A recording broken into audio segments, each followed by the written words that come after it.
If you are from Texas, you know it's a scam. You know Texas is a complete scam. I thought Texas was supposed to be the cheap state to move to, but Republicans have controlled Texas government for decades. Now families are paying more for groceries, more for insurance, more for electricity, and more for housing. Drought is hurting ranchers. The new world screwworm threat is another challenge, but tariffs backed by MAGA Republicans add even more cost to business and supply chains. Texas families keep paying more while Republican leaders tell us everything is fine. I know we're not Kerrville. I know we're not San Angelo or San Antonio, but hell, we're human beings. Help us. Now, we all feel compassion for what's happening in Texas, right? We all feel that. However, isn't this you? Pick up on your video this morning. Just couldn't help out. But I'm gonna have to do that. We're not gonna help out anybody. Y'all been living on food stamps, EBT, Section 8 housing your entire freaking life. And isn't this also you? Are you feeling nervous? Are you having fun? It's almost over. It's just begun. And what about this? What you gonna do, crybaby? With alligator eyes. I want Alcatraz mush if I want to. And what you gonna do? You see, this is just the hypocrisy of MAGA Trump supporters. You want compassion for yourselves, but you have no compassion for anybody else. And I've seen quite a few right-wing MAGA supporters saying, how dare you make this issue political? How dare you say that this is what you voted for? I've seen tons of them. So let's just clear something up. First of all, we're not saying that we are happy that this happened to anybody. We're not saying that, but we are pointing out the fact that you did vote for this, that you supported it. You just didn't support it when it happens directly to you. I would like to think that maybe now you'll wake up and have compassion for others and realize that the person you voted for doesn't care about you. But I'm going to go out on a limb and say there is no growth within your party. All my love. Bro, this is gas in Texas. I want you to look at this. $4 a gallon, bro. In Texas.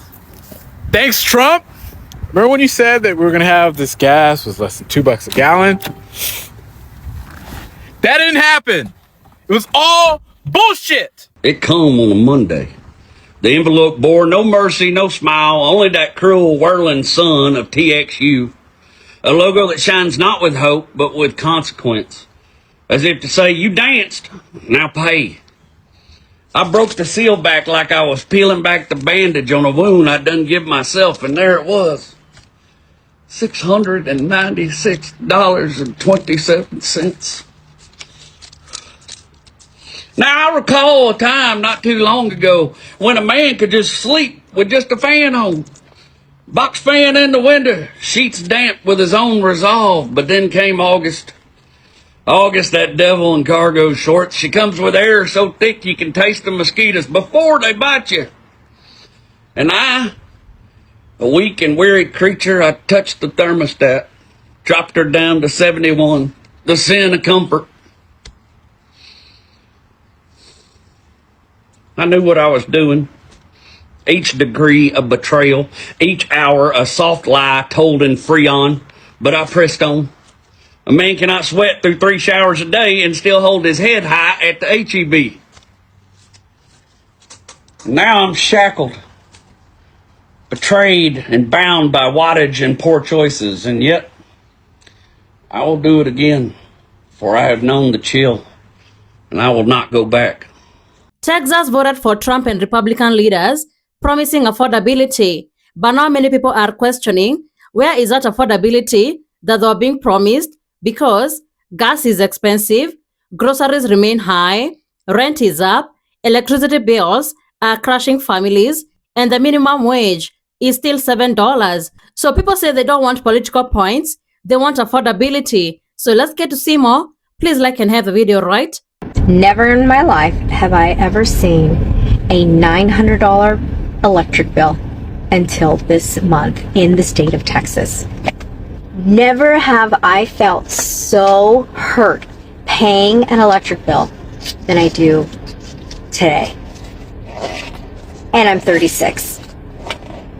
I don't know how these kids are surviving out there. If you have a daughter or son that's graduating and getting out there in the world by themselves, and they're paying their rent and electric and car and insurance, I don't know how they're surviving. I don't know how. I don't know. A $900 electric bill, and we keep it at 80? I've looked into everything. I've sent texts over to try to figure this out. They said they just raise the rates in the summer. So I spent over $100,000 on my solar system for my ranch. Now, that just makes it so that my small home has a bill of less than $100 a month. Because it used to be negatives and they would owe me, and then all of a sudden they started charging me a fee, and then they charged me a different fee. So I had like 3 fees on there that weren't there before. And then now, even in the middle of the summer with everything off while we're at work, because both my wife and I work 6 days on, 1 day off, we still have a bill. Just 2 people, nothing on. Someone explain that to me. Oh, and we're with United Co-op in Texas. Yeah.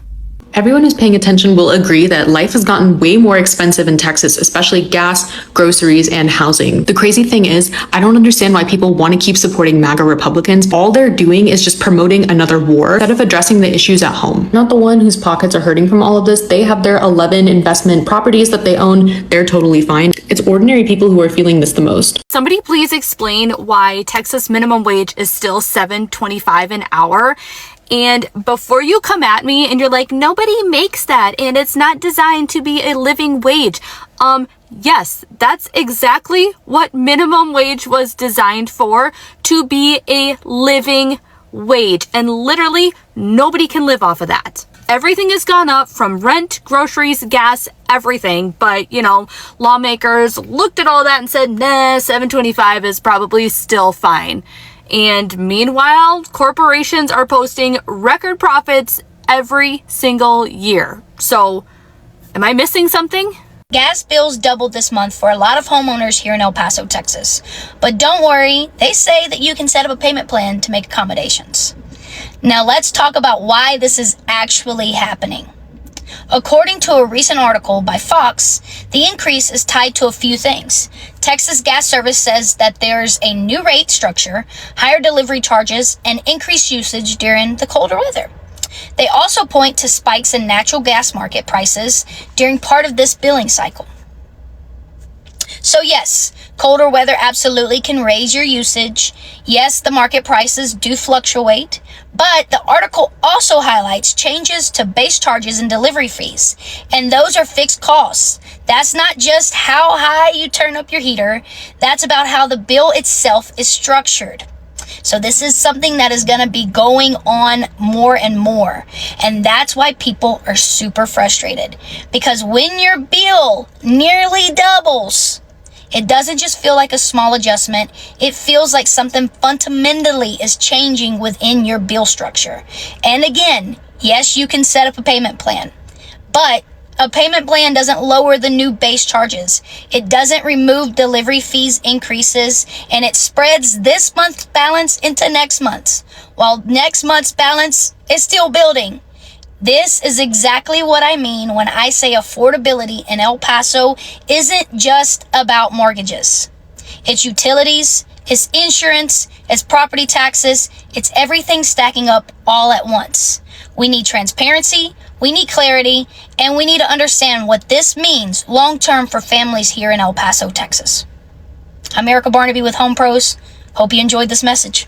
Texas was just ranked the second worst state to live in based on quality of life in the United States. And as somebody who has lived here for 9 months, not by choice, I couldn't agree more.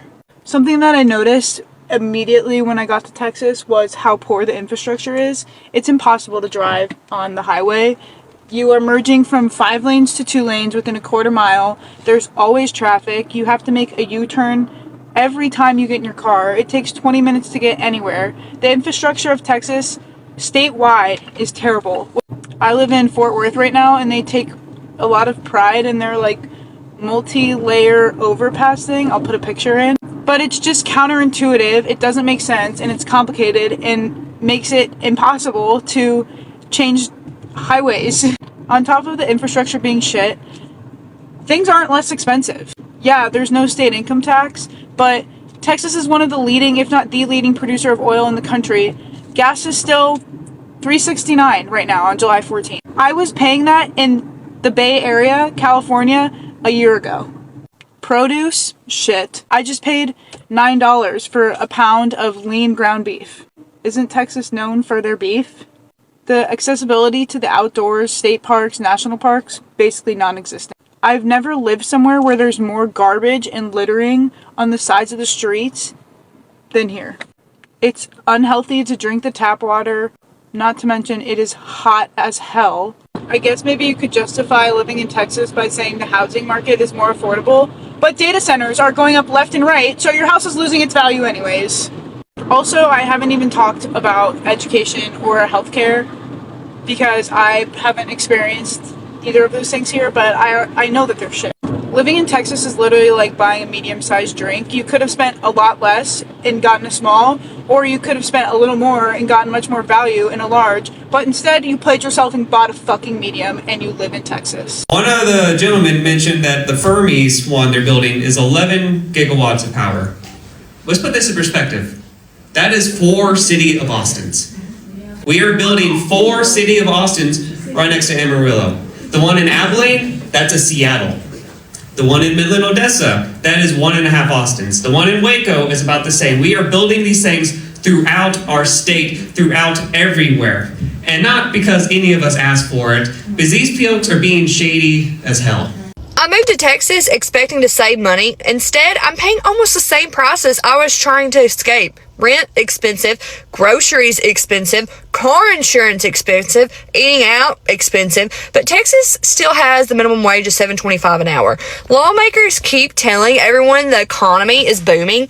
If it's booming, why are so many people struggling just to pay basic bills? Seems like the economy is working great for corporations and billionaires, just not the people actually doing the work. How is everyone in Texas affording stuff right now? Minimum wage is still stuck at $7.25 an hour, while everything else keeps going up. Rent keeps rising, groceries keep rising, gas keeps rising, utility bills are insane. You can literally work 40 hours every single week and still not afford basic living expenses. After taxes, minimum wage workers are only bringing home around $1,200 a month, while average monthly expenses are closer to $2,000 or more. People are not struggling because they're lazy. They're struggling because the cost of living keeps climbing while wages stay the same. So I saw a post the other day that said Houston is now one of the poorest cities in America. And at first glance, I ain't gonna lie, it definitely made sense. Because the job market here is fucked up. Let's just be real. You can literally work full time and still be motherfucking broke. The average job does not pay enough to cover rent, groceries, bills, and a damn emergency. When you actually compare the cost of living to what these jobs pay, it just don't add up. They're literally asking people to survive on math that doesn't make sense. But on the flip side, here's what people don't talk about. Houston is one of the most entrepreneur-friendly cities in the country. This city is flooded with opportunity if you know how to play the game. Low startup costs, massive industries, tech, real estate, oil. Doors are literally wide open if you have resources and connections. And obviously, strategy. That's why you'll see broke neighborhoods just a few blocks away from billion-dollar developments. Houston is not poor. The people are just underpaid. The system is set up to keep workers hustling just to get paid. Pennies on a dollar. While entrepreneurs, investors, and resourceful people thrive. If you're dependent on a paycheck in Houston, you are stuck in a cycle that was not meant for you to thrive in. But if you learn how to fix your credit, start a business, invest in real estate, or just invest in something, the city can literally reward you overnight. So yeah, the photo was right, but it was also wrong. Houston is one of the poorest cities if you do measure it by wages and jobs. But Houston is one of the richest cities if you measure it by opportunities and entrepreneurship. The difference is resources and mindset. You know, it's very frustrating when you hear politicians say that the economy is doing well, while working people are struggling to survive. You can tell people the economy is strong all day. You can point to stock markets. You can talk about corporate profits. But if families walk into a grocery store and they put food back on the shelves because the total is too expensive, then those talking points mean very little.